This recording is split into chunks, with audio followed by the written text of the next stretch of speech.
Hello friends, welcome to my channel. आज मु आपण मानक सहित शेयर करी उपरू क्रिस्पी भितरू सॉफ्ट बिरी बरार रेसिपी। घर को कोणिया आसले हो बा सकाळ टाइम हो बा संध्या टाइम रे समस्ते बरा खाइबा को बहुत भल पाई थांती। केमती इंस्टेंट बरा बनइबे आ बहुत सॉफ्ट भी हबो, उपरू क्रिस्पी हबो। तो चलंतु देखिबा।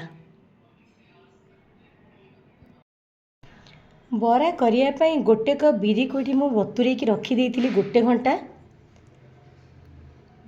बिरी भांगी जाऊँगी भल भाव बतुरी जाइए। एवं आम चिकण करके बाटी नेबा। बेसी बाटिला बेले बेसी पानी देबेनी, अल्प टिके पानी देके बहलिया करके बाटी नेबे। बिरी के एठी मु बाटी नेइछि। बरा कला बेले पूरा चिकण करंतु बा टिके जदि खदड़ा रहिबो बरा चलिबो। एठी देखि परते मु सरू सुजी नेइछि। एथिरे मु सुजी मिसेइली 4 चम्मच, ता सहित टेस्ट अनुसार लूण एटा पकेइकी भल भाव में फेंटी देवा।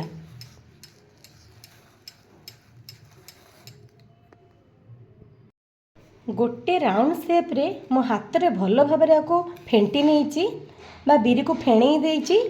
पानी रे पकेले डोपटा ऊपर को आसुची, जानवे बिरी भल भाव में फेंटी हो गलानी। एथिरे मु चाउल रे यूज करूनी। भल भाव में फेंटिले कौन हबो ना भितरु सॉफ्ट ऊपर क्रिस्पी रहिबो। एबे चलंतु ए बिरी बरा रे मु आउ कोन सब सामग्री पकेइबी देखिनेबा।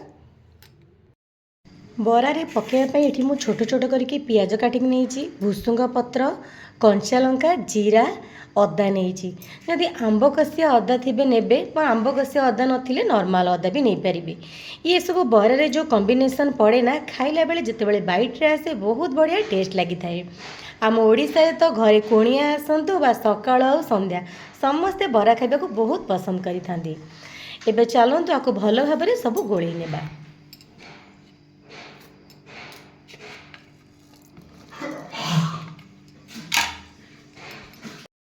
सबू ये पकई नहीं एवं हाथ में भल भाव में गोली देवी।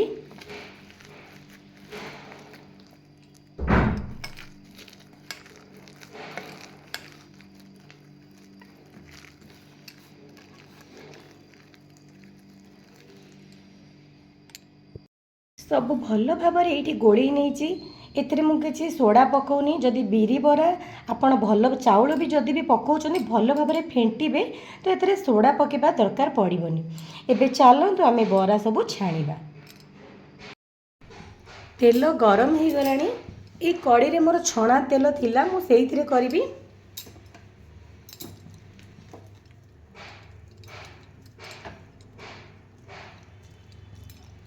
हाथ रे टिके पानी लगे देखि पारुथिबे एमती गोल करिकी एमती हल्का प्रेस करनेबे।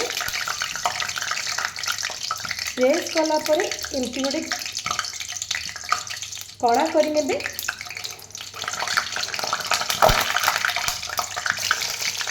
एमती ही बरा छाणीबे। समस्त प्राय मझे कणा हुए। जदि आप जो बेटरटा को बहुड़िया करेंगे तो बरा बहुत बढ़िया सेप आसो, बहुत साइज रे करा हबो। ये देखो मो हाथ में पानी लगे पुणी आ गोटे बरा पकेबी। बेटरटा पानिया होइनी बोली देखिपे बरा केते साइज रे होउची। छाणिला बेले गैस फ्लेम को हाई रखिबे। 2 ରୁ 3 मिनिट हाई रखिला परे तापरे आपण मीडियम रु लो करिवे जेनी भीतर सिजिबो।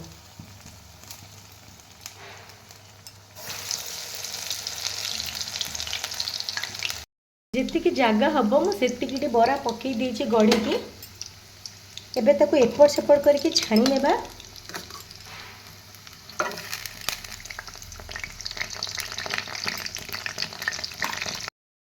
बरा ये भल भाव में छाणी हो गलानी।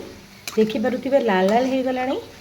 एबे आको आमे छाणी नेबा गोटे प्लेट को। आउ सेही सेम प्रोसेस रे आउ सब जते बेटर अछि बरा छाणी नेबा।